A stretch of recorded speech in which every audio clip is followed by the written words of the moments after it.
तो शायद ये मूवमेंट जो इतना लंबा खिंचता आ रहा है वो इतना नहीं खिंचता। ठीक है, हमारे साथ नीतू मैम भी जुड़ गई हैं, जो कि जिनकी बातें अभी हम लोग थोड़ी देर पहले सुन रहे थे।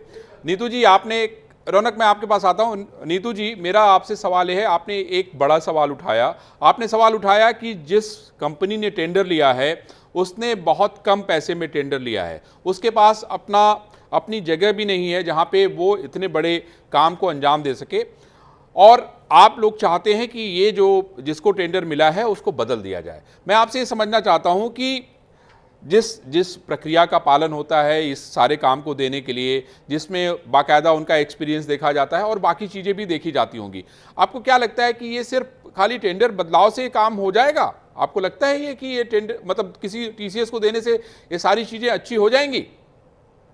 सर, हम टीसीएस की बात ही नहीं कर रहे हैं। हमारा कहना है कि टीसीएस ने जितना कोट किया था उसका 50% इन्होंने कोट किया है और टेंडर में इस तरह से ये जीते हैं। फिर इन्होंने सब वेंडर्स लिया। अब आप समझ सकते हो, जब सब वेंडर्स लिए हैं तो उनको इतना कम ये पैसा दे रहे हैं कि उतने पैसे में इनका खर्च तक नहीं निकलेगा। अब अगर खर्च नहीं निकलेगा तो भी ये कैसे एग्जाम करा रहे हैं? यानी कि कमाई का कोई और जरिया हो सकता है? तो ये बहुत बड़ा सवाल उठता है। दूसरी बात है, एडिक्विटी के पास अपना कोई इंफ्रास्ट्रक्चर नहीं है।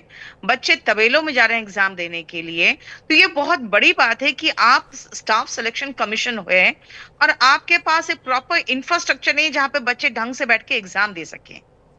इसलिए सवाल उठ रहा है सर। जी नीतू जी, मैं आपसे ये भी समझना चाहता हूँ, मैं रौनक आपके पास लौटूंगा। नीतू जी, मैं आपसे ये समझना चाहता हूँ कि कितने ऐसे बच्चों को लेके जो है आप लोगों ने छानबीन की, पड़ताल किया, कि जैसे हम देख रहे थे कि भाई एक एक लड़का राजस्थान का रहने वाला था, उसका जो है सेंटर जो है अंडमान निकोबार इन्होंने डाल दिया। और भी बहुत सारे ऐसे लोग रहे होंगे जिनका सेंटर उनके राज्य में पढ़ना चाहिए, उनके शहर में पढ़े तो सबसे अच्छी बात है। ऐसे कितने लोग सामने आए? आपने आपने तो बाकायदा उसकी लिस्ट बनाई होगी।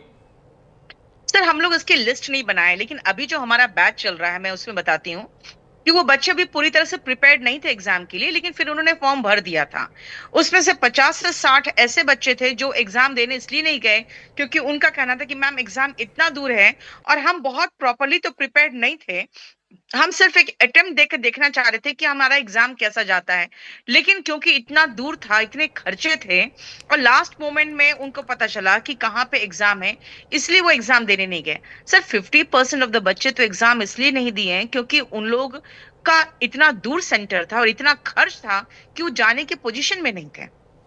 बहुत अच्छी बात कही रौनक। मैं आपका एक एक्स पे